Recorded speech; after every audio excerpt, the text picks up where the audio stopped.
नमस्कार मित्रों, आपका स्वागत है आपके अपने YouTube चैनल KNP एंटरटेनमेंट पर। आज हम चर्चा करेंगे वाणी, बुद्धि और विवेक के कारक बुध ग्रह के शुभ और अशुभ प्रभाव पे और जानेंगे कि बुध यदि जीवन में अशुभ प्रभाव दे रहा हो तो क्या परिणाम प्राप्त होते हैं एवं इन अशुभ प्रभाव को किस प्रकार दूर किया जा सकता है। तो आइए शुरू करते हैं। ज्योतिष शास्त्र के अंतर्गत बुध ग्रह वाणी, बुद्धि एवं वार्तालाप शैली, बुद्धिमता एवं याददाश्त शक्ति जैसे गुणों को देने वाला ग्रह माना जाता है। जिस व्यक्ति के कुंडली में बुध ग्रह शुभ फल दे रहे हैं वह व्यक्ति वाणी, बुद्धि और विवेक का धनी होता है, यानी उसमें विशेष बुद्धिमता होती है। वह व्यक्ति वाणी में भी चतुराई रखता है, यानी उसकी वार्तालाप शैली तीक्ष्ण होती है। वह व्यक्ति किसी भी समूह में आसानी से अपने बातचीत का प्रभाव डाल सकता है, यानी वाणी और बुद्धि के बल पे ये व्यक्ति कहीं भी यश, प्रतिष्ठा, सफलता प्राप्त कर लेते हैं। बुध ग्रह 2 राशियों के स्वामी होते हैं।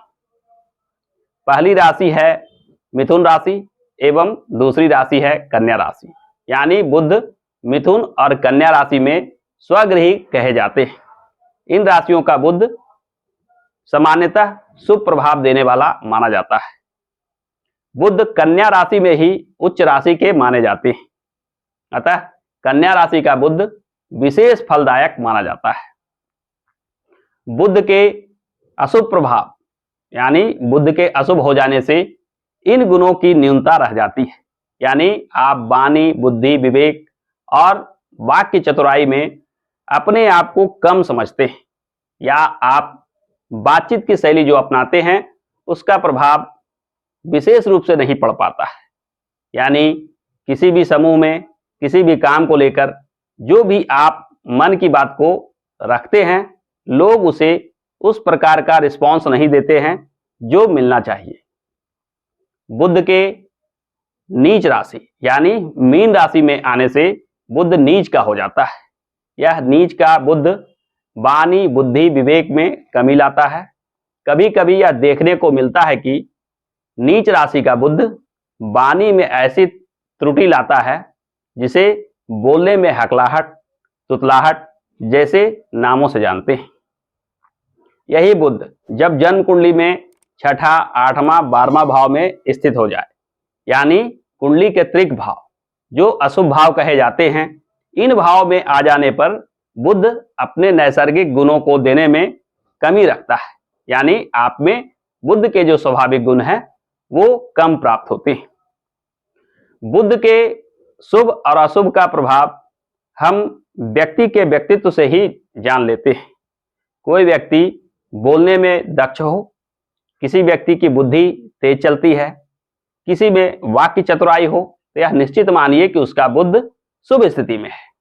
वहीं यदि कोई व्यक्ति बातचीत की कला में अपने आप को अयोग्य समझता है, किसी भीड़ में, किसी समूह में बोलने में संकुचाहट रहता है, या आप कॉन्फिडेंस में आकर अपनी बातों को नहीं रख पाते, भीड़ से डर लगता है, तो यह निश्चित मानिए कि बुध अशुभ प्रभाव में है। बुध के अशुभ प्रभाव को दूर करने के लिए ज्योतिष शास्त्र में अनेक उपाय बताए गए हैं। इनमें से ये उपाय खास हैं जिसका शीघ्र परिणाम प्राप्त होता है। बुध के अशुभ प्रभाव को दूर करने के लिए सबसे पहले हमें माता दुर्गा का पूजा पाठ अवश्य करना चाहिए। माता रानी के आशीर्वाद से बुध के अशुभ प्रभाव धीरे धीरे दूर होने लगते हैं। दूसरे उपाय के रूप में बुध का रंग यानी हरा रंग से जुड़े हुए वस्त्र या खाने पीने की चीज जैसे मूंग का दाल इत्यादि दान करना चाहिए। बुध के अशुभ प्रभाव को दूर करने के लिए हरे रंग के चूड़ी का दान का भी महत्व बताया गया है। यदि आप हरे रंग के चूड़ी का दान करते हैं तो यह अशुभ बुध धीरे धीरे अपनी अशुभता को कम करते जाता है और आप भी अशुभ बुध के अशुभ परिणाम से बच जाते हैं। अंतिम उपाय के रूप में आपको बुध से जुड़े हुए रत्न को धारण करना बताया गया है। सबसे पहले जब हम कुंडली का आकलन करते हैं और यह देखते हैं कि बुध की स्थिति श्रेष्ठ है, यानी बुध ऐसे स्थान पे है जिससे जुड़ा हुआ रत्न हम धारण कर सकते हैं, यानी बुध किसी शुभ भाव के स्वामी होकर कारक ग्रह बन गया हो, तो बुध से जुड़े हुए रत्न को धारण करने से वह शीघ्र परिणाम देने लगता है। रत्न के धारण करते ही बुध जो शुभ प्रभाव देने में कमी रख रहा था वह परिणाम बढ़ने लगता है, यानी बुध की शुभता बढ़ते जाती है। तो बुध के इन सारे उपायों को करने से आप यह निश्चित मानिए कि अशुभ बुध के परिणाम धीरे धीरे कम होने लगते हैं और आप में भी जो बुध के नकारात्मक प्रभाव की वजह से सफलता उन्नति में बाधा विघ्न बन रहा था वह दूर होते चला जाता है और बुध के शुभ परिणाम प्राप्त होने से आप भी वाणी, बुद्धि, विवेक एवं वाक्य चतुराई जैसे गुणों को कुछ न कुछ प्राप्त कर लेते हैं और जीवन में सफलता, तरक्की, उन्नति आसानी से प्राप्त करने लगते हैं। तो आज के लिए इतना ही, फिर मिलते हैं किसी नए वीडियो में ज्योतिष के किसी नए विषय के साथ। तब तक के लिए अनुमति दीजिए। आपसे अनुरोध है कि इस चैनल को देखिए, लाइक कीजिए, सब्सक्राइब कीजिए। धन्यवाद।